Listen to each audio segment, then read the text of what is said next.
મિત્રો, એક થપ્પડની કિંમત ભારતે 200 વર્ષની બ્રિટિશ ગુલામીથી ચૂકવવી પડે છે. આ કોઈ ક્લિકબેટ નથી, આ એક વાસ્તવિક અને ઐતિહાસિક ઘટના છે. મિત્રો, હવે હું જે પણ કહાની તમને કહેવા જઈ રહ્યો છું એને તમે એકવાર ઇમેજિન કરો. સ્થળ હતું બંગાળાના નવાબનો દરબાર અને વર્ષ હતું 1756 એટલે કે 1756. બે મારવાડી શાહુકારોને ત્યાંના નવાબે બોલાયેલા અને એમની જોડેથી 3 કરોડ રૂપિયાની માંગણી કરી. 3 કરોડ રૂપિયા ના આપવા પર એમને તમાચો મારીને, એક થપ્પડ મારીને એમનો ખતનો કરી દેવાની ધમકી આપી. અને આ જે થપ્પડની કિંમત એમને જે રીતે બદલો લીધો એને ભારતને આગામી 200 વર્ષ માટે બ્રિટિશ જે ગુલામીમાં ધકેલી દીધા. મિત્રો, આ કહાની છે જગત શેઠની અને પ્લાસીના યુદ્ધની. એવો સમય, એવું યુદ્ધ કે જેને ભારતનું ભવિષ્ય નક્કી કરી દીધું આગામી 200 વર્ષ માટે.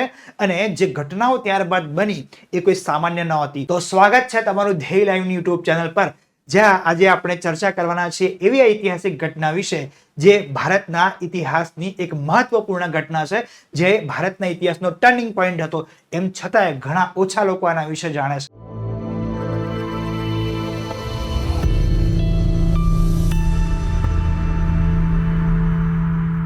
ચાલો તો મિત્રો, હવે આ ઐતિહાસિક ઘટનાને ડિટેલમાં સમજીએ.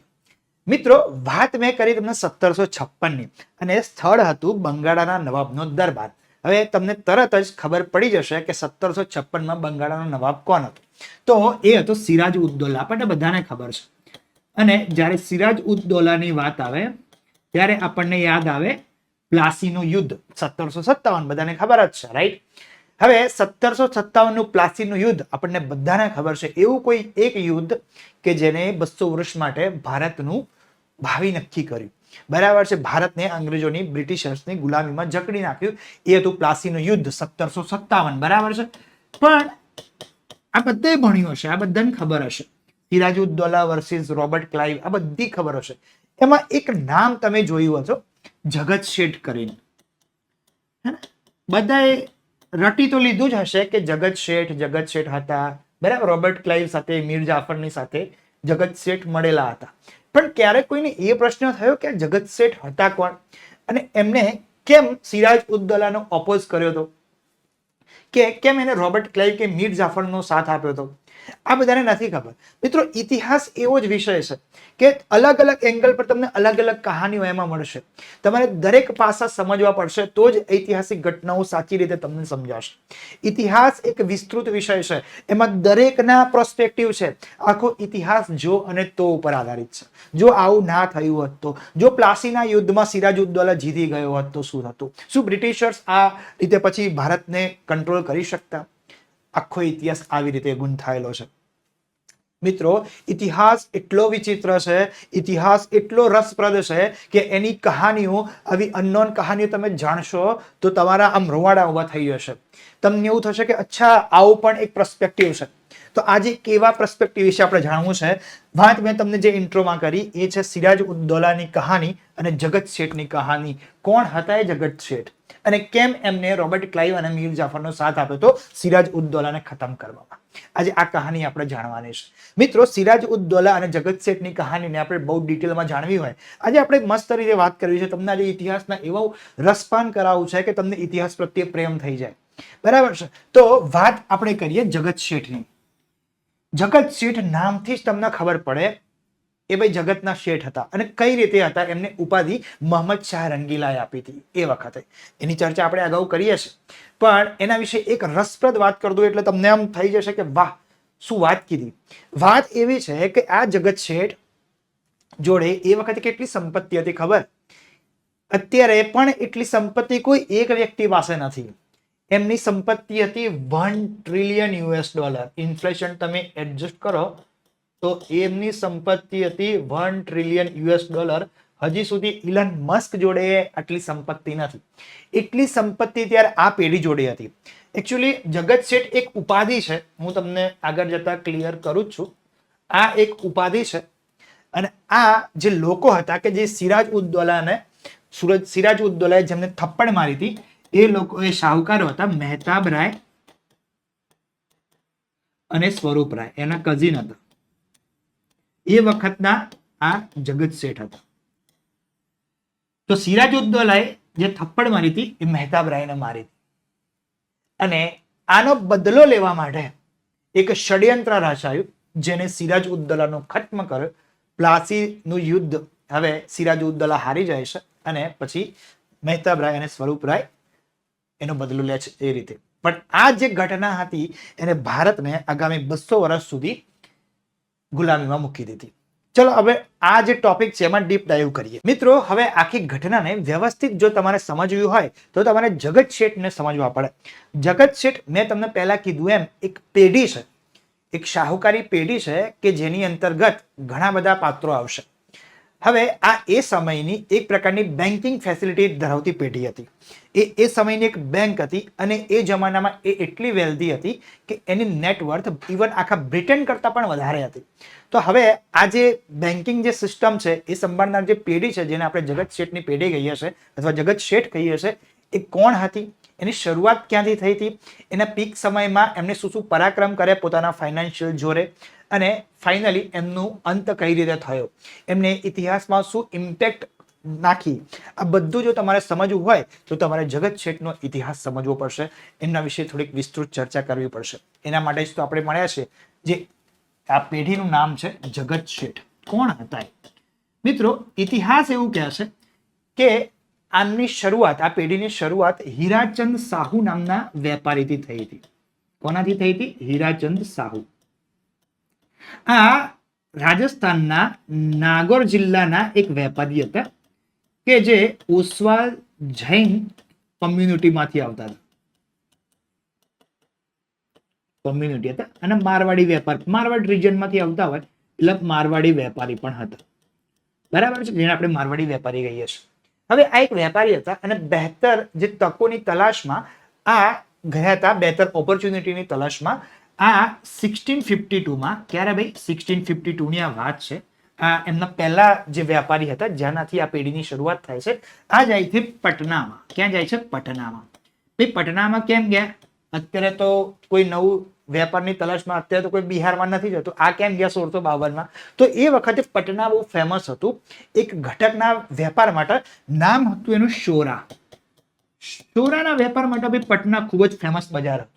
શોરા એટલે એક બારૂદમાં વપરાતો એક પ્રકારનો ઘટક અથવા તો કહીએ બારૂદ. બરાબર છે. તો બારૂદના વેપાર માટે પટના એક ફેમસ જગ્યા હતું. આજે પણ ગમે ત્યાં બોમ્બ બ્લાસ્ટ થઈ જાય છે, ગમે ત્યારે કટ્ટા ચલી જાય છે. બરાબર છે, જોક્સ અપાર્ટ. તો ભાઈ હીરાચંદ સાહુ જાય છે પટના અને આ જે શોરા છે એના વેપારમાં 18 રૂપિયો કમાય છે. એ વખતના સમયમાં પણ એક સારો વેપાર કરી એક સારા વેપારી તરીકે ઉભરી આવે છે. આમના કસ્ટમરો એ જ વખતે આપણને ખબર છે 1498માં પોર્ટુગીઝ આવી ગયા હતા અહીંયા. બરાબર છે, વાસ્કો દ ગામાની આપણી સ્ટોરી ખબર છે. ઇવન એ વખતે 1652 ની આસપાસ ત્યાં યુરોપમાં વોર્સ ચાલતા હોય છે. તો જે વેસ્ટર્ન કન્ટ્રીઝ છે એ પણ આમના કસ્ટમર બન્યા છે. તો ત્યાંથી જ આમની સારી એવી એક આવક શરૂ થઈ જાય છે. હવે હીરાચંદ સાહુ જે છે એ એમના સમયમાં સારી એવી વેલ્થ એક્યુમ્યુલેટ કરે છે. પણ જે મેઇન કામ કરે છે એ એમના મોટા દીકરા કરે છે માણેકચંદ. એમના જે મોટા દીકરા હોય છે માણેકચંદ, એ આમાં ગેમ ચેન્જર સાબિત થાય છે આ પેઢી માટે. અને જે આગળ જતાનું બંગાળા કનેક્શન બનશે એ પણ આમનાથી જ એસ્ટાબ્લિશ થાય છે. હીરાચંદ સાહુના જે મોટા બેટા હોય છે માણેકચંદ, એ આ જે બિઝનેસ હોય છે એને એક નેક્સ્ટ લેવલ પર લઈ જાય છે. એ આ જે કન્વેન્શનલ બિઝનેસ હોય છે એ તો ચાલુ જ રાખે છે. સાથે સાથે હીરાચંદ સાહુ અને એમની જે ફેમિલીના જે ટ્રી હોય છે, માણેકચંદ અને એમના સિવાય જે 18 દીકરા હોય છે એમની સાથે મળીને એક પ્રકારની બેન્કિંગ સિસ્ટમ ઊભી કરે છે. ધ્યાનથી સમજજો, બેન્કિંગ સિસ્ટમ ઊભી કરે છે. હવે આજકાલ આપણે પૈસાની લેવડ દેવડ માટે એક બેન્કિંગ સિસ્ટમથી અથવા તો જે ટ્રાન્ઝેક્શન થાય છે એનાથી આપણે ટેવાયેલા છે. બરાબર છે, આપણે ક્યાંય પણ પૈસા મોકલાવા હોય તો એકદમ સેકન્ડોમાં અત્યારે તો થઈ જાય છે ટેકનોલોજીના કારણે. પણ એ વખતે એવું નહોતું. એ વખતે કેશ અથવા તો રોકડમાં કે પછી કોઈ પણ દાગીનાના કે અમુક ઘરેણા ને કે કોઈ પણ વેલ્થ જે છે એને એક જગ્યાએથી બીજી જગ્યાએ મોકલવી બહુ મોટું સરદર્દ રહેતું. એટલે કે જે વેપારીઓ છે એમને જો નાણાં એક જગ્યાએથી બીજી જગ્યાએ મોકલવા હોય ને તો એ બહુ મોટું ટેન્શન હતું. લૂંટાઈ જવાનો ભય રહેતો. એ વખતે જંગલ, નદીઓ, પહાડ, એ વખતની જીઓગ્રાફિકલ જે લોકેશન્સ હતી સાથે સાથે લૂંટાવાનો ભય તો ખરો જ. બરાબર. ત્યાં તો એવું તો હતું નહીં કે કોઈના મર્ડર ઉપર 302 અથવા તો જે પણ પ્રકારની કલમ લાગતી હોય એ લાગે. બરાબર. એ વખતે તો કોઈ આવી એક સેન્ટ્રલાઇઝ કોઈ સિસ્ટમ નથી. બરાબર. એટલે બહુ તકલીફ રહેતી ભાઈ પૈસા કે રોકડને એક જગ્યાએથી બીજી જગ્યાએ લઈ જવા માટે. એવા સમયમાં હીરાચંદ સાહુ આ બહુ ઇન્ટરેસ્ટિંગ કેરેક્ટર હતું. હા ભાઈ. અને એમના જે છોકરાઓ હતા, બરાબર, એમને આખા ભારતમાં અલગ અલગ જગ્યાએ ગયા. અને આ જે ભાઈ હતા માણેકચંદ, એ ગયા બંગાળમાં. એ વખત બંગાળનું કેપિટલ હતું ઢાકા. અને ત્યાં જઈને અમને બેઝ બનાવ્યો. અને એમના જે અલગ અલગ દીકરાઓ હતા એ અલગ અલગ જગ્યાએ ગયા. અને આમને એક જબરજસ્ત સિસ્ટમ બનાવી. શું સિસ્ટમ બનાવી? કે માની લો કે બંગાળમાં ભાઈ માણેકચંદ છે, એમને ત્યાંથી કોઈ વેપારી ત્યાં જાય છે અને એવું કહે છે કે ભાઈ મારા આટલા રૂપિયા આ જગ્યાએ પહોંચાડવા, માનો કે દિલ્હીમાં એક જગ્યાએ પહોંચાડવા છે, તો માણેકચંદ એમને આપશે એક ચિઠ્ઠી. અને એ ચિઠ્ઠી લઈને જ ખાલી એમને જવાનું હશે દિલ્હી, અથવા ત્યાં માણસ હશે એમને સિગ્નલ આ રીતે ચિઠ્ઠીનું મોકલવાનું રહેશે. તો હીરાચંદ સાહુની જો બીજો દીકરો કે એમના પરિવારનો કોઈ પણ મેમ્બરની ત્યાં પેઢી હશે એ એમને રૂપિયા ત્યાં ચૂકવી દેશે. આને કહેવાય છે હુંડી સિસ્ટમ. કઈ સિસ્ટમ કહેવાય છે? હુંડી સિસ્ટમ, જે અત્યારના હવાલા સિસ્ટમની જેમ કામ કરે છે. આ શરૂઆતની બેન્કિંગ સિસ્ટમ એ આમને શરૂઆત કરી હતી આ જગ્યા પર. આમ તો બહુ જૂની સિસ્ટમ છે, પણ આખા ભારતમાં એક સેન્ટ્રલાઇઝ કોઈ મોટું નેટવર્ક હોય તો એ આ લોકોએ એસ્ટાબ્લિશ કર્યું હતું. હીરાચંદ સાહુ અને માણેકચંદ, આ બધા. માણેકચંદ એમનો મોટો દીકરો હતો, પ્રોમિનેન્ટલી હીરાચંદ સાહુ અને એમના દીકરા હોય. તો હુંડી એમનું મોસ્ટ ઓફ ધ આવકનો એક સોર્સ બની ગયો. એ એમના રેગ્યુલર વેપારમાં હતા, સાથે સાથે એમનો વ્યાજનો ધંધો હતો. બરાબર છે. હવે સોરા અને બારૂદના એ બિઝનેસમાં હતા. અને આમનો વ્યાજનો ધંધો પણ હતો. લોન આપતા હતા આ લોકો. કોને લોન આપતા હતા? તો જે યુરોપિયન લોકો છે એમને જ લોન આપતા હતા ભાઈ. ઇવન એટલા અમીર બની ગયા હતા આ માણેકચંદ સાહેબ તો કે એ રાજા એટલે કે નવાબને પણ લોન આપતા થઈ ગયા. નવાબનું એંગલ હમણાં આવશે. બરાબર છે. આ સિવાય એક નવો એંગલ માણેકચંદના જીવનમાં આવે છે. એનું નામ છે મુર્શિદ કુલી ખાન. શું નામ છે ભાઈ? મુર્શિદ કુલી ખાન. ધ્યાનથી સમજજો. અહીંયાથી સ્ટોરી બદલાવાનું ચાલુ થાય છે. હીરાચંદ સાહુ કે જે રાજસ્થાનના નાગોર જિલ્લાથી પટના જાય છે વેપાર કરવા માટે, એમના દીકરાઓ અલગ અલગ જગ્યાએ ભારતમાં, પ્રોમિનેન્ટલી ઉત્તર ભારતમાં એક ચેઇન બનાવે છે વેપારની, જેની અંતર્ગત એ લોકો હુંડીની લેવેચ દ્વારા પૈસાનો ટ્રાન્સફર કરે છે. લોકો એ સર્વિસનો ભરપૂર ઉપયોગ કરે છે અને એમાંથી કમિશન સ્વરૂપે બહુ રૂપિયા કમાય છે. એમનો એક દીકરો, મોટો દીકરો માણેકચંદ, બંગાળનો ચાર્જ સંભાળે છે. માણેકચંદ જાય છે ભાઈ, ક્યાં જાય છે? ઢાકા, બંગાળ. બરાબર છે. અત્યારે આપણે બાંગ્લાદેશ લખીએ પણ એ વખતે બંગાળ. ત્યાં એને એક પાર્ટી મળે છે, મુર્શિદ કુલી ખાન. આ નામ તમે ઇતિહાસમાં સાંભળ્યું હશે, મુર્શિદ કુલી ખાન. હવે આ મુર્શિદ કુલી ખાન હોય છે એ વખતે 1704 ની આસપાસ, 1704 પણ થોડા સમય પહેલાની આ વાત છે. આ જે મુર્શિદ કુલી ખાન હોય છે એ ઔરંગઝેબનો દીવાન હોય છે, એટલે બંગાળનો ઇન્ચાર્જ હોય છે, બંગાળનો દીવાન. એટલે એનું કામ શું કે બંગાળના જે લોકો પાસેથી જે ટેક્સ એમને કલેક્ટ કર્યો એ એને કલેક્ટ કરીને ક્યાં મોકલવાનો? ઔરંગઝેબને મોકલવાનો. એ વખતે બંગાળ દિલ્હીના કંટ્રોલમાં હતું, આપણને બધાને ખબર છે. અને 1707માં ઔરંગઝેબની ડેથ થઈ એના પહેલાની, થોડાક પહેલાની વાત છે. બરાબર છે. તો બંગાળનો જે ટેક્સ છે એને કલેક્ટ કરી કોણ મોકલતું? મુર્શિદ કુલી ખાન. હવે ઘણીવાર કેવું થતું કે હવે ઓલરેડી આપણને ખબર છે કે ઔરંગઝેબ કોની સાથે લડતો હતો? છત્રપતિ શિવાજી મહારાજ સાથે લડતો હતો. એને કન્ટિન્યુઅસલી પૈસાની જરૂર હતી. તો ટાઈમ ટુ ટાઈમ જે ટેક્સનું પેમેન્ટ કરવા માટે ઘણીવાર એડવાન્સમાં પેમેન્ટ કરવું પડતું. અને જ્યારે મુર્શિદ કુલી ખાનને પૈસા એડવાન્સમાં જરૂર પડતી ત્યારે એ માણેકચંદને યાદ કરતો અને આ રીતે માણેકચંદ એને લોન પણ આપતો. અને પછી જે પ્રમાણે ટેક્સ આવે એને સરભર થઈ જાય એટલે આ લોકો બે સમજી લેતા. આ રીતની એક ગઠબંધન તમે સમજો. એક છે શેઠ, મતલબ એક ફાઇનાન્શિયલ સુપિરિયોરિટી છે એકની જોડે, અને એક છે એ રિજિયનની પોલિટિકલ સુપિરિયોરિટી. આ બંને હવે ધીરે ધીરે નજીક આવી રહ્યા છે. બરાબર છે. માણેકચંદ અને મુર્શિદ કુલી ખાનની નજદીકીઓ ખૂબ જ કામમાં આવે છે. મુર્શિદ કુલી ખાન જ્યારે 1704 ની વાત છે, મુર્શિદ કુલી ખાન પછી આગળ જતા ઢાકા, બંગાળની રાજધાની ઢાકાથી ચેન્જ કરે છે અને એક નવી રાજધાની બનાવે છે જેના નામ આપે છે મુર્શિદાબાદ. બરાબર છે. 1704 ની આ વાત છે. મુર્શિદાબાદ નામની રાજધાની બંગાળની બને છે, બંગાળની નવી રાજધાની.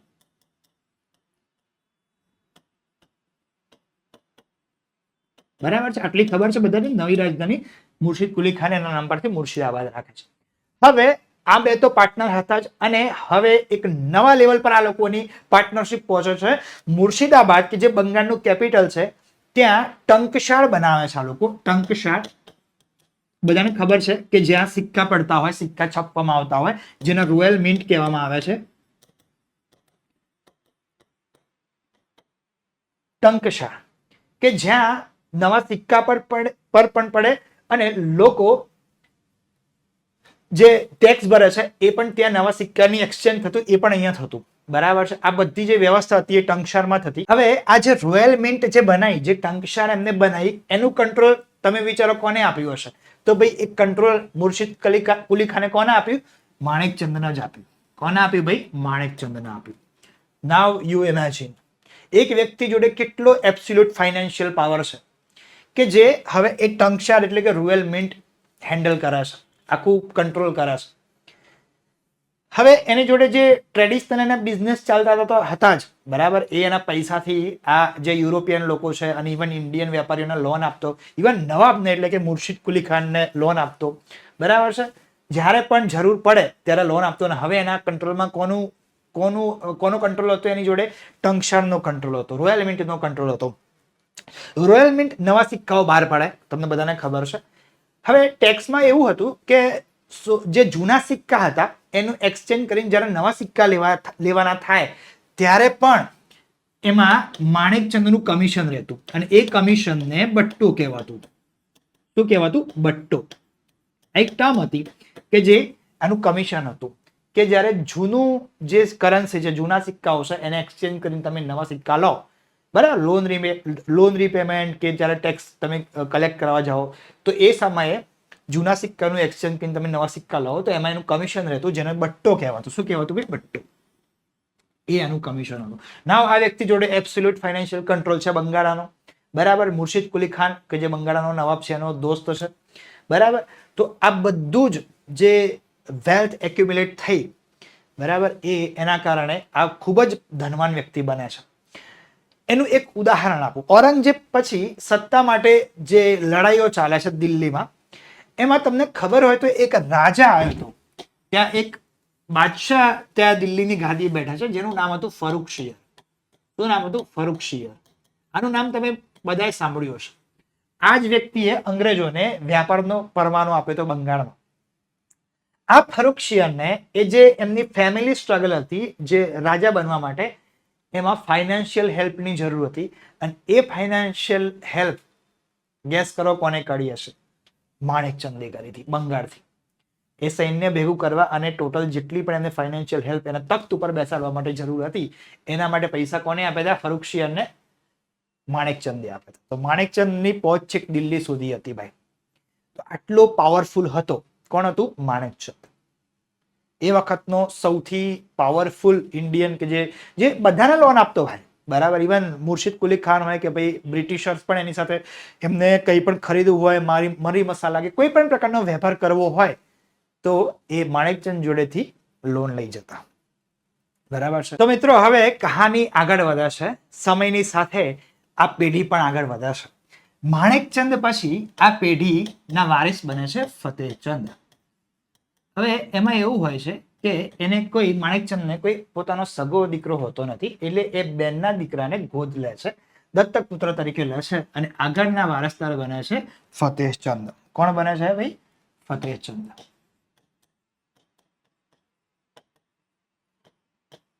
હવે મેં તમને જે પેલા શરૂઆતમાં કીધું હતું કે આ જે પેઢી છે જે જગત શેઠના નામથી ઓળખાઈ, એક તો જગત શેઠના નામથી જે એના બિરુદ, જે ટાઇટલ જે મળ્યું એ આ વ્યક્તિને મળ્યું હતું.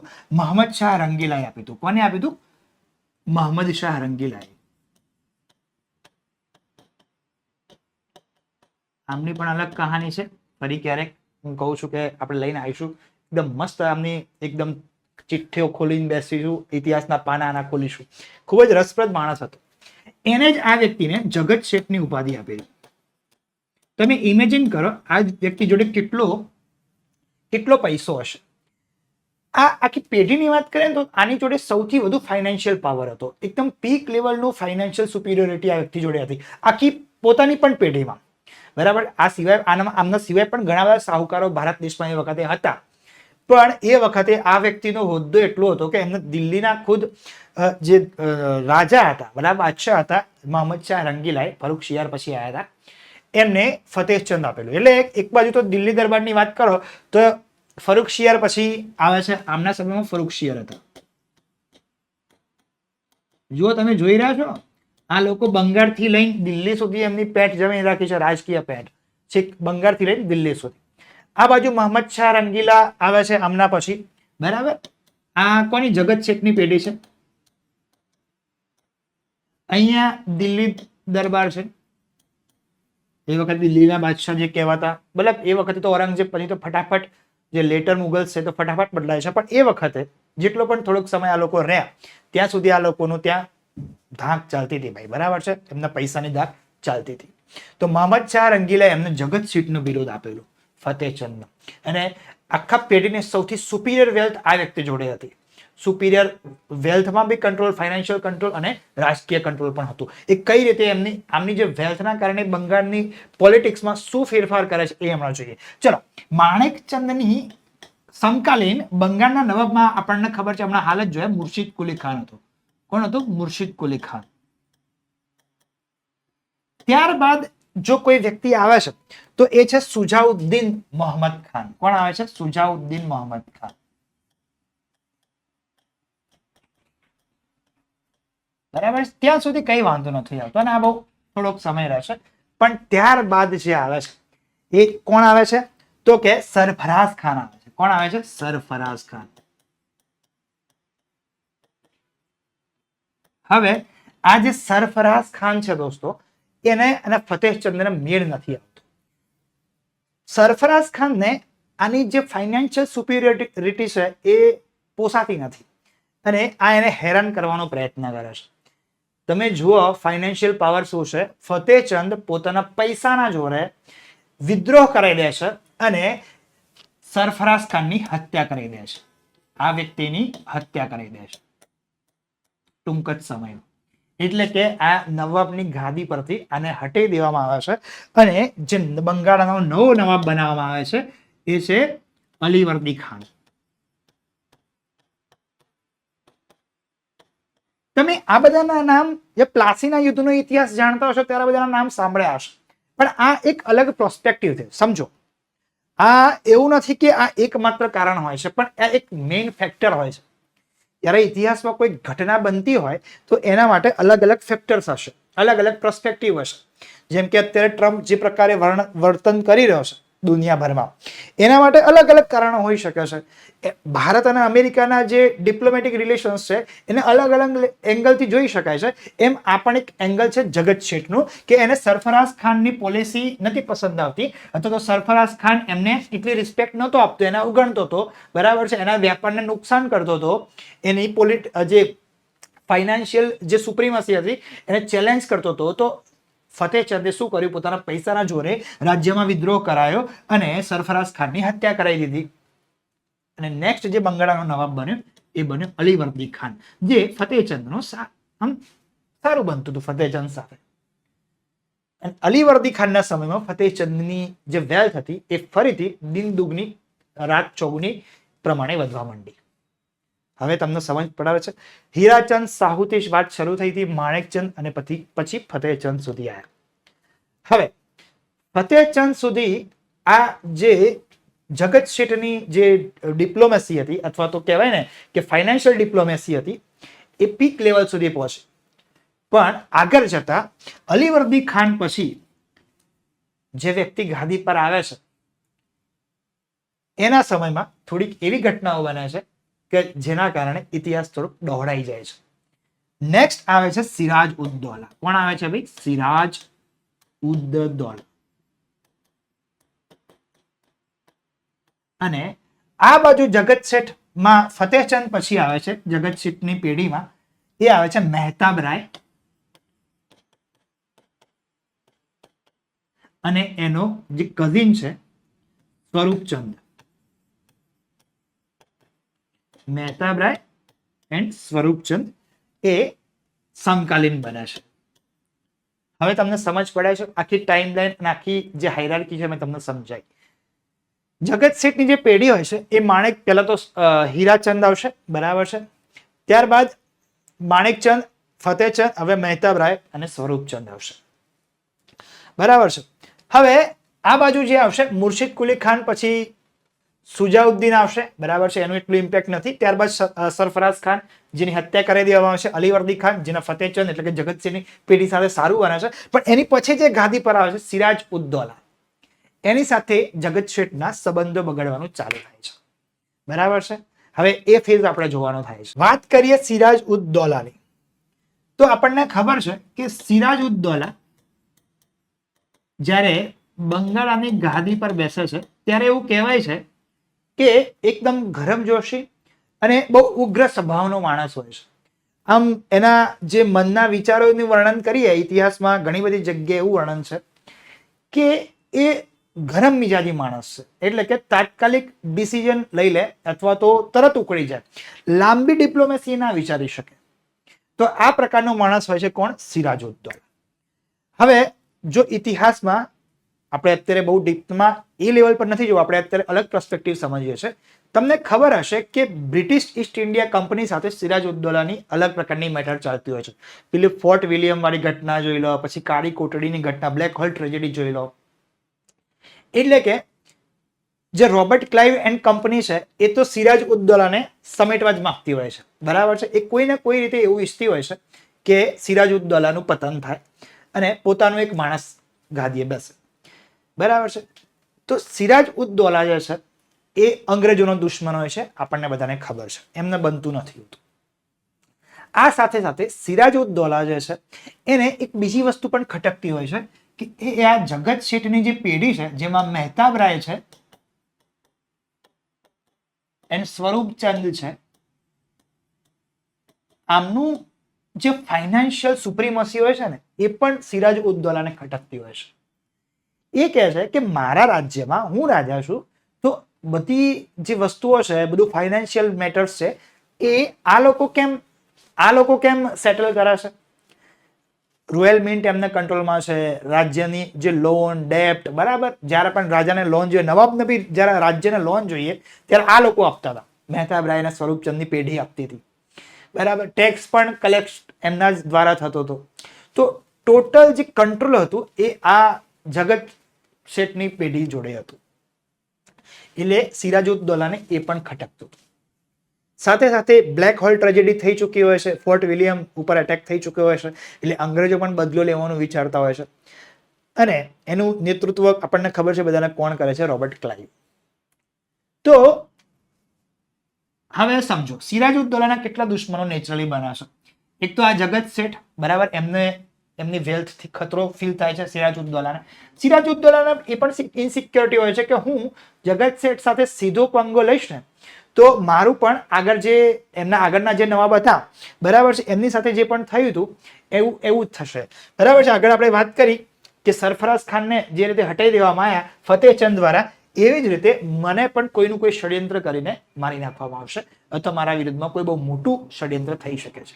આવો ડર એને ઇનસિક્યોર માણસ હતો, એટલે આ લોકોને હેરાન કરતો હતો. હવે બીજા જે દુશ્મન હતો એ રોબર્ટ ક્લાઇવ તો હતો જ, બરાબર છે. અંગ્રેજો તો ભાઈ આના દુશ્મન જ હતા. સિરાજ ઉદ્દૌલાને એમને પેલા પરવાનો પણ કેન્સલ કર્યો, પરવાના લઈને હેરાન કરતા હતા, બરાબર છે. સાથે સાથે એક બીજો એક મહત્વાકાંક્ષી માણસ હતો જે આની ટીમનો જ હતો, બધાને ખબર છે, નામ હતું મીર જાફર. જુઓ હવે સમજો હો કઈ રીતે કહાની જાય છે. આ જે મીર જાફર હતો ને એ ગાદીની આસપાસ ફરતો હતો, હે ને, પેલું તમે મિર્ઝાપુરમાં જોયું હશે, ગાદીની આસપાસ ફરે, આમ ગાદી પર એની નજર હતી. અને લાલચુ માણસ હતો બહુ, બરાબર છે, અને ફૂટી જાય એવો માણસ હતો. એ ખબર પડે છે રોબર્ટ ક્લાઇવને. સાથે સાથે આ લોકોને તો ખબર જ હતી કે શું શું ફોલ્ટ લાઈન છે સિરાજ ઉદ્દૌલાની. એટલે તમે ઇતિહાસમાં એવું સમજ્યા હશો કે મેન આ ચાલ રોબર્ટ ક્લાઇવની હોય છે, અને ઘણું ખરું સાચું પણ છે દોસ્તો. પણ એ વસ્તુ ના ભૂલતા ઇતિહાસમાં એવું ઘણી જગ્યાએ વર્ણન છે કે આ બધું જે ગેમ પ્લાન બની હતી એ એમની કોઠી ઉપર બની હતી. મહેતાબ રાય અને સ્વરૂપચંદ, એક અમીચંદ કરીને એક બીજો પણ સાહુકાર હતો. આટલા લોકો સિરાજ ઉદ્દૌલા સાથેના ષડયંત્રમાં જોડાયેલા હતા. બરાબર છે. હવે આ લોકો એક બહુ મોટું ષડયંત્ર બનાવે છે કે ગમે એમ કરીને સિરાજ ઉદ્દૌલાને પાડવાનું થાય છે. બરાબર છે. તો કોણ શું મદદ કરશે? તો રોબર્ટ ક્લાઇવ કહે કે આપણી જોડે થોડી ઘણી બ્રિટિશ સેના પડી છે, બહુ નથી, 3000 જેવી સેના છે. બરાબર છે, બહુ છે નહીં. મીર જાફર કે તમે ચિંતા ના કરો કે સેના જે આ છે બરાબર સિરાજ ઉદ્દૌલાની એ કઈ નહીં કરે, કેમ કે હું જ સેનાપતિ છું, હું સંભાળી લઈશ. અંદરથી જો કોઈ પણ પ્રકારની કોઈ ડિટેલ હશે તો એ હું મેનેજ કરી લઈશ. અને આ જે જગત શેઠ જે ફેમિલી છે એ નક્કી કરે છે કે આ જે મિશન આપણે કરીએ છીએ એમના માટે જેટલી પણ ફાઇનાન્શિયલ એડ જોઈશે, ફાઇનાન્શિયલ ખર્ચો થશે એ આપણે બેર કરી લઈશું. તો તમે વિચારો કે સિરાજ ઉદ્દૌલાની 50,000ની સેના હતી, સામે આ લોકોની જે સેના હતી 10,000 કરતા ઓછી હતી. બરાબર છે. અમુક જગ્યાએ અલગ અલગ આંકડા આપણે ઓથેન્ટિક સોર્સ પ્રમાણે જોવા જઈએ તો 3,000 થી લઈને 10,000 વચ્ચેનો આંકડો મળે છે. મોટા ભાગે 3,000 જેટલો આંકડો લખેલો હોય છે. તો તમે વિચારો આટલા સેનામાં તફાવત, એમ છતાંય જંગ એટલે કે યુદ્ધ નક્કી થાય છે. ડેટ આવે છે 23 જૂન 1757. અચ્છા, આના પહેલા પેલી ઘટના બની ચૂકી હોય છે જે મેં તમને ઇન્ટ્રોડક્શનમાં વાત કરી હતી. બરાબર છે. 1756 આ 1757 પ્લાસીના યુદ્ધનો સમય આવ્યો. એના પહેલા 1756 મેં તમને ઇન્ટ્રોડક્શનમાં વાત કરી કે સિરાજ ઉદ્દૌલા બે સાહુકારોને થપ્પડ મારે છે. મેં તમને શરૂઆત ક્યાંથી કરી હતી? ત્યાંથી જ કરી હતી. બંગાળનો એક નવાબ એના દરબારમાં બે સાહુકારો જોડેથી 3 કરોડની લોન માંગે છે. બરાબર છે. એ 3 કરોડ લોન આ લોકો આપવાની ના પાડી દે છે. એ સાહુકારો હતા મહેતાબ રાય અને સ્વરૂપચંદ. સિરાજ ઉદ્દૌલાને 3 કરોડ રૂપિયા જોઈતા હતા. એમને એ ખાલી ચેક જ કરવું હતું કે આ લોકો આપણી ફેવરમાં છે કે નહીં. અને આ સિરાજ ઉદ્દૌલાને આ લોકો ના પાડે છે. અને ત્યારે સિરાજ ઉદ્દૌલા મહેતાબ રાયને એક થપ્પડ મારે છે. એનાથી જ આપણી કહાની શરૂ થઈ હતી. યાદ કરો. બરાબર છે. અને ખતનો કરી દેવાની, સર્કમસેશન કરી દેવાની ધમકી આપે છે. બરાબર. એક હિન્દુ જૈન ફેમિલી, હિન્દુ અથવા જૈન ફેમિલી માટે આવી ધમકી એકદમ સિરિયસ મેટર કહેવાય. તો હવે તમે વિચારો કે શાહુકારનું મગજ એકદમ જાય છે અને નક્કી કરે છે કે ગમે તે કરીને સિરાજ ઉદ્દૌલાને તો ખતમ કરી દેવાનો થાય છે. અને પછી એક ષડયંત્ર બને છે બીજા સાહુકારો રોબર્ટ ક્લાઇવ અને મીર જાફર સાથે મળીને એની જ કોઠી પર કે હવે આપણે શું કરવાનું થાય છે, ફૂલ ઓન રિવોલ્ટ કરવાનો થાય છે. અને પછી તારીખ નક્કી થાય છે 23 જૂન 1757. મેદાન હોય છે પ્લાસીનું અને જે યુદ્ધ કહેવાય છે પ્લાસીનું યુદ્ધ, જે આગામી 200 વર્ષ માટે ભારતને ઇતિહાસની રેખા બદલી નાખે છે, ભારતને અંગ્રેજોનો ગુલામ બનાવી દે છે. આ એ મેટર હતું. કહેવાય ને પેલા ઇતિહાસનો એવો વળાંક કે જ્યાંથી ઇતિહાસ આખો અલગ જ મોડ પકડી લે છે. આ એ ટર્નિંગ પોઈન્ટ છે. થાય છે શું 23 જૂનના દિવસે 1757ના દિવસે. એ દિવસે જે ઇતિહાસમાં જે વર્ણન છે એ મુજબ બપોરનો સમય હોય છે, બે સેનાઓ સામસામે ઊભી હોય છે, બંને સેનાઓ વચ્ચે હજારોનો તફાવત હોય છે. મેં તમને હમણાં જ કીધું. પણ મીર જાફર જે હોય છે, જે આનો સેનાપતિ હોય છે, એ આમની સાઈડ હોય છે અને એને યુદ્ધની કોઈ પૂર્વ તૈયારીના સ્વરૂપમાં કંઈ નથી કર્યું હતું. ઉલટાનું એના જે નાના મોટા જે સેનાપતિઓ બીજા હોય છે એમને સમજાવી દીધેલું હોય છે. તો એવું કહેવાય છે કે એ દિવસે વરસાદનો માહોલ હોય છે અને વરસાદ પડવાનો તૈયારીમાં હોય છે. એમ છતાંય એનો જે ગોલા બારૂદ હોય છે તોપો માટે એને આ ખુલ્લો છોડી દે છે, જેના કારણે એનો જે બારૂદ હોય છે એ લિટરલી હવા લાગી જાય છે એનામાં અને એ ફૂટવા માટે અક્ષમ બની જાય છે. આ સિરિયસ સ્ટોરી છે, મજાક નથી કરતો. આ મીર જાફર જે હોય છે ને એ આની સેના સાથે આ કરે છે. વાસ્તવમાં સેનાપતિ હોય એની જવાબદારી આવે કે વરસાદ જેવા સમયમાં શું કરે તો કે બારૂદ કે એવું કંઈ આવી રીતે ભીંજાઈ ના જાય અને મતલબ હવા ના લાગી જાય, મતલબ એ ખરાબ ના થાય દારૂ ગોળો, એનું ધ્યાન રાખવું કામ સેનાપતિનું હોય છે. એ જાતે કરીને એ દારૂ ગોળાને ઢાંકતો નથી. બરાબર છે. જેના કારણે દારૂ ગોળો જે છે એ એકદમ હવા લાગી જાય છે, હવાઈ જાય છે આપણે સાદી ભાષામાં કહીએ તો.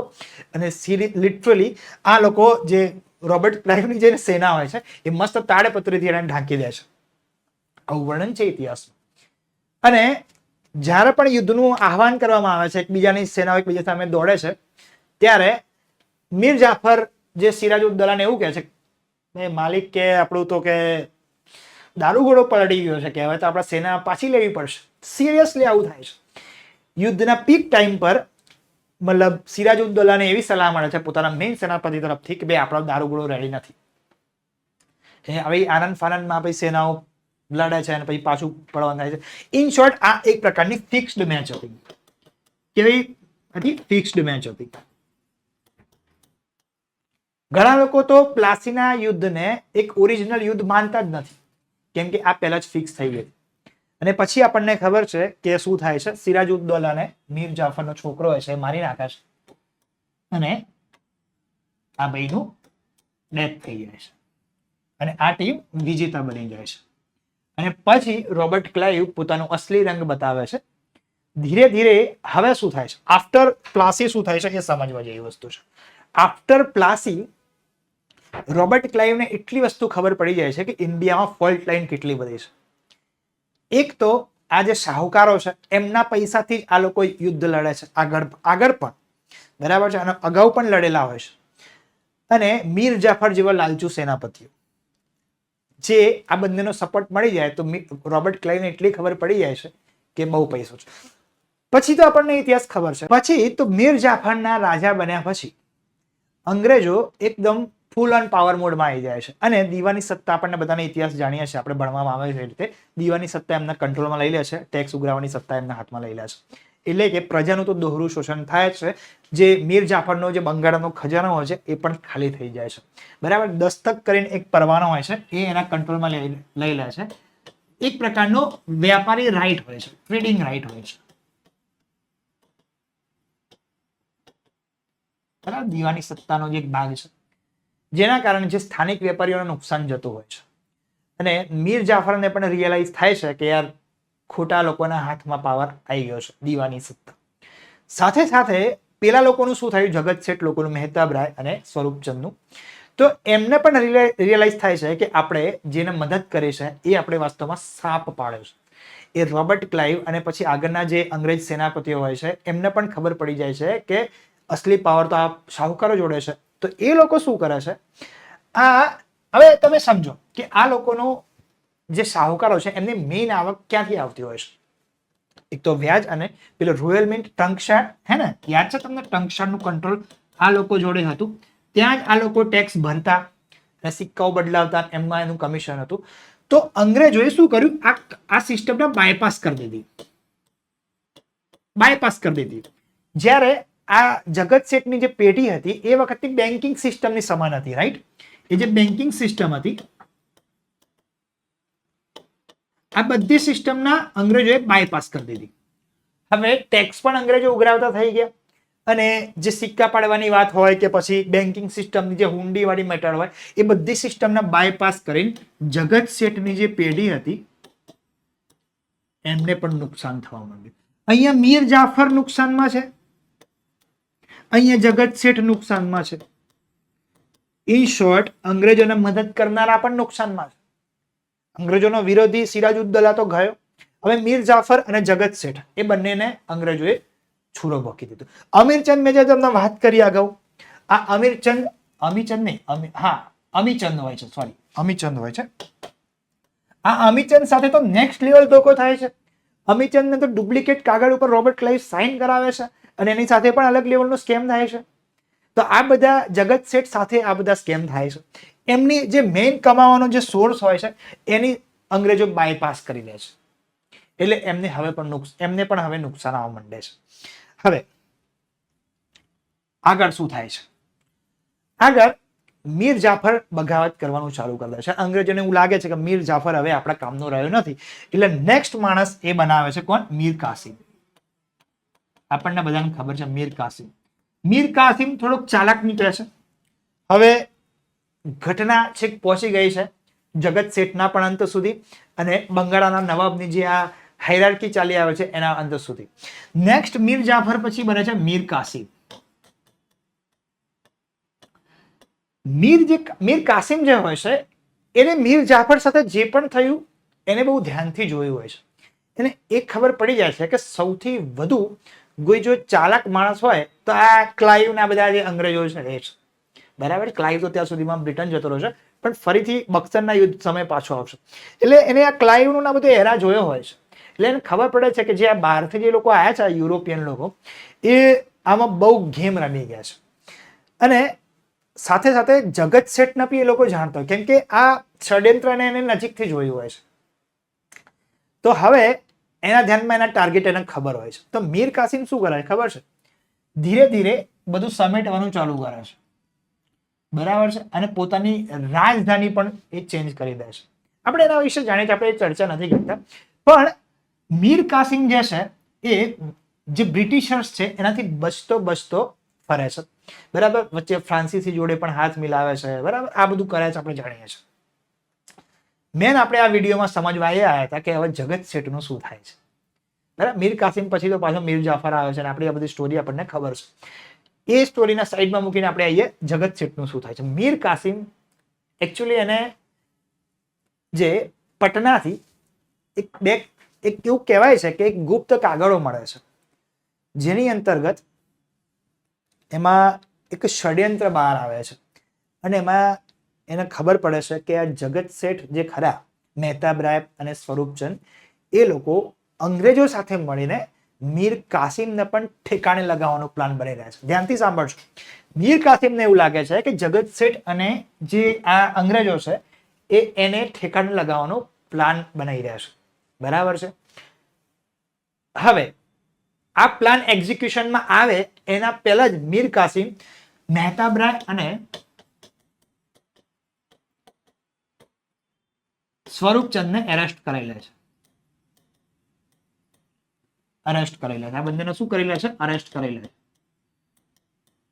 આ લોકો બહુ ગીડ ગીડાવે એની સામે કે ભાઈ તને જેટલા પૈસા જોઈએ બોલ. એવું કહેવાય છે કે 4 કરોડ રૂપિયાની ઓફર કરે છે મીર કાસિમ સામે. બરાબર. એમ છતાં મીર કાસિમ માનતો નથી અને એક જર્મન સિપાહી જોડે આ લોકોને ગોળી મારી દે છે. બરાબર છે. આનો રેકોર્ડ છે. આ બંને જે જગત શેઠો જે કહેવાતા હોય છે એ વખતના સૌથી પાવરફુલ બેન્કિંગ ઇન્સ્ટિટ્યુશન્સ, બરાબર, કે જેને એ વખતે સિરાજઉદ્દૌલા અને એ વખતના લોકોને ખતમ કરવામાં ભાગ ભજવ્યો અગત્યનો, એ આ બંને શેઠોને જે મીર કાસિમનો સૈનિક છે ગોળી મારી દે છે. અને આ રીતે આ લોકોનો અંત થાય છે અને આમના જે બોડીઝને ગંગામાં ફેંકી દેવામાં આવે છે. આ પ્રકારનો દુઃખદ અંત આ લોકોનો થાય છે.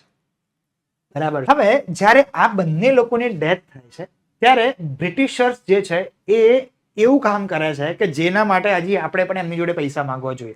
એ ઇતિહાસના સૌથી મોટા ડિફોલ્ટમાંથી એક કરે છે.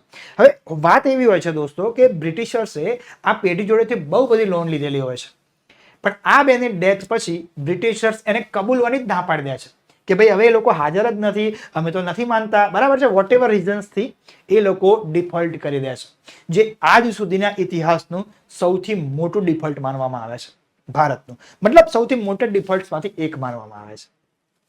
તો આ કહાની જે છે એ આ જગત શેઠ અને એમના પૈસાના આ પાવર, એના પીક ફાઇનાન્શિયલ સુપિરિયોરિટીથી એમના અંત સુધીની આ રહી. મિત્રો, આ જગત શેઠની જે પેઢી હતી એના સિવાય પણ અન્ય પેઢીઓ હતી શાહુકારોની, જેમને બ્રિટિશર્સને ખૂબ જ મદદ કરેલી. જેમ કે વાત આપણે કરીએ કે બનારસના એક શાહુકાર હતા, એનું નામ હતું ગોપાલદાસ મનોહરદાસ. શું નામ હતું? ગોપાલદાસ મનોહરદાસ.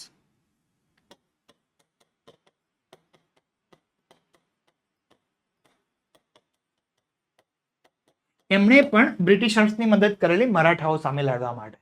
બરાબર છે. એમના જ પૈસાથી બ્રિટિશરોની બંદૂકમાં તોપ ગોળો ભરાયો હતો અને એ મરાઠાઓની અને બંગાળની વિરોધમાં ચાલ્યો હતો. આ સિવાય કશ્મીરી મલ નામના એક શાહુકાર હતા, એક વેપારી હતા, એમને વોરન હેસ્ટિંગનો જીવ બચાવેલો પૈસા. આ સ્ટોરી ક્યારેક ફરીથી કરીશું, આપણને એક ઇન્ટરેસ્ટિંગ સ્ટોરી છે. તો તમે વિચારો. હવે મારો પ્રશ્ન, આપણે વિડીયોના અંત સુધી પહોંચી ગયા છે. મારો પ્રશ્ન એ છે કે તમે કોને જવાબદાર માનો છો ભારતના 200 વર્ષની ગુલામી માટે? એ શાહુકાર લોકો કે જેમના પૈસાથી ભારત ગુલામ બન્યો, કે એવા સંકી નવાબો માટે કે જેમને અંગ્રેજો અથવા તો એમના વિરોધમાં ષડયંત્ર રચ્યા અથવા ષડયંત્રનો ભોગ બને. આ એક વિચારવા જેવી બાબત છે કે શું અંગ્રેજો એટલા ઓછા સૈન્ય બળ સાથે, એટલી ઓછા ફાઇનાન્શિયલ વેલ્થ સાથે, ઓછા હથિયારો સાથે શું આટલા મોટા ભારતનું, આટલા મોટા સંખ્યા ધરાવતા દેશને પોતાને આધીન લાવી શકે? ના લાવી શકે. ક્યાંક ને ક્યાંક આપણા જ લોકો હતા કે જેમને એમની બંદૂકમાં ગોળી ભરી હતી. બરાબર છે. તો મિત્રો આ સેશન હતો એ આ ગહન ચર્ચાના સ્વરૂપને એક આ પ્રકારના અંત સુધી લઈ જવા માટે હતો. આ પ્રકારનો વિચાર તમારા મનમાં આવે એના માટે હતો. ઇતિહાસ આવી ઘણી કહાનીઓથી ભરેલો છે. ઇતિહાસ ઘણા અલગ અલગ પ્રોસ્પેક્ટિવથી છે. તો મારા મનમાં વિચાર આવ્યો કે યાર જગત શેઠ લોકો આ વિદ્યાર્થીઓ ભણે છે, ક્યારે જગત શેઠનો ઇતિહાસ ખબર છે? જગત શેઠે આવું કેમ કર્યું? જગત શેઠે સિરાજુદ્દૌલાનો વિરોધ કેમ કર્યો અને મીર જાફર અને રોબર્ટ ક્લાઇવનો સાથ કેમ આપ્યો? આ મારી ઈચ્છા હતી તમને જણાવવાની, એટલા માટે મેં તમને જણાવ્યું. બરાબર છે. અને આશા છે કે તમે પણ આવી ઘટનાઓ જાણી ઇતિહાસની, તમારા જ્ઞાનમાં વધારો થશે, તમારા જ્ઞાનના મૂલ્યવર્ધન થશે. બરાબર છે. આ જે જ્ઞાન છે એ તમને મેન્સ અને ઘણીવાર ઇન્ટરવ્યુમાં પણ આવા જો કદાચ ઐતિહાસિક પ્રશ્ન પૂછે, આવા અલગ અલગ પ્રોસ્પેક્ટિવ છે, તો તમને જાણવામાં ખૂબ જ મજા આવશે. બરાબર છે. અને એમ પણ જેના રસ હોય એમના માટે તો ચાંદી છે. બરાબર છે. તો હવે તમે આ પ્રશ્ન તમારા ઉપર છે કે ભારત ગુલામ કોના કારણે બન્યો હતો? રોબર્ટ ક્લાઇવની નીતિઓના કારણે, સિરાજુદ્દૌલાના કારણે, મીર જાફર જેવા ગદ્દારોના કારણે, કે પછી જગત શેઠ જેવા લોકોના કારણે કે જેમને જે સાપ પાલ્યો એ જ સાપ એમને ડસ્યો અને એમના મૃત્યુનું કારણ પણ એ એમની ચાલ જ બની. બરાબર છે. તમે માનશો નહીં કે આ જગત શેઠની જે છેલ્લી પેઢી હતી એમને અંગ્રેજો જોડેથી 100 રૂપિયાનું પેન્શન માટે અરજી કરવી પડી હતી. બરાબર છે.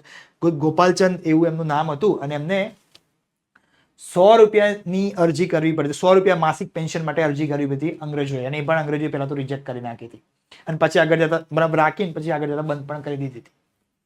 તો આ એ જ અંગ્રેજો અને આ એ જ સાહુકાર પેઢી જગત શેઠ, એક સમયે કહેવાતા જગત શેઠની પેઢી છેલ્લે 100 રૂપિયાની માસિક પેન્શન માટે અંગ્રેજોને અરજી લગાવવી પડે છે. એ જ અંગ્રેજોને કે જ્યારે જગત શેઠની પેઢી અંગ્રેજોને લોન આપ્યા કરતી હતી. સમજ પડે છે? જે પેઢી અંગ્રેજોને લોન આપવી પડતી હતી એ જ પેઢીના વંશજોને અંગ્રેજો જોડેથી લોન માસિક પેન્શન માંગવું પડે 100 રૂપિયાનું. જે તે સમયે $1 ટ્રિલિયન વેલ્થ ધરાવતી, ઇન્ફ્લેશન એડજસ્ટ કરીને, એ પેઢીના વારસદારોને અંગ્રેજો પાસેથી 100 રૂપિયાની માસિક પેન્શનની જરૂરિયાત પડવા માંડી હતી. તો મિત્રો આ છે ઇતિહાસના એવા વળાંકો જે તમારે જાણવા જોઈએ, જે તમારા જ્ઞાનમાં એવું મૂલ્યવર્ધન કરશે કે તમારા મેન્સમાં પણ કેટલીક વાર આવા ઉદાહરણો ટાંકવામાં, ઘણીવાર એથિક્સના પેપરમાં પણ તમારે આવા ઉદાહરણો ટાંકવામાં ખૂબ જ મદદરૂપ થશે. બરાબર છે. તો આવા ઐતિહાસિક જે ઘટનાઓ છે એની સાથે આપણે મળતા રહીશું. મને કોમેન્ટમાં ચોક્કસથી જણાવજો કે તમને આ સેશન કેવું લાગ્યું. જો તમારા જ્ઞાનમાં અથવા તો તમારા પ્રોસ્પેક્ટિવમાં ઐતિહાસિક ઘટનાઓને લઈને કે ઇતિહાસની અન્ય કોઈ બાબતને લઈને થોડુંક પણ માઇન્ડસેટ કે કોઈ પ્રોસ્પેક્ટિવમાં કોઈ ચેન્જ લાગ્યો હોય, તમે કંઈક નવું જાણ્યું હોય, તો કોમેન્ટમાં જરૂરથી જણાવજો. શું આવા પ્રકારના વિડીયો આગળ આપણે લઈને આવવા જોઈએ એ પણ અમને જણાવજો. તમારો પ્રતિસાદ અમને ગમશે. ત્યાં મળીએ મિત્રો નવા વિડીયોમાં. ત્યાં સુધી તમે મસ્ત તૈયારી કરતા રહેશો, નવું જાણતા રહેશો. ધન્યવાદ. જય હિન્દ.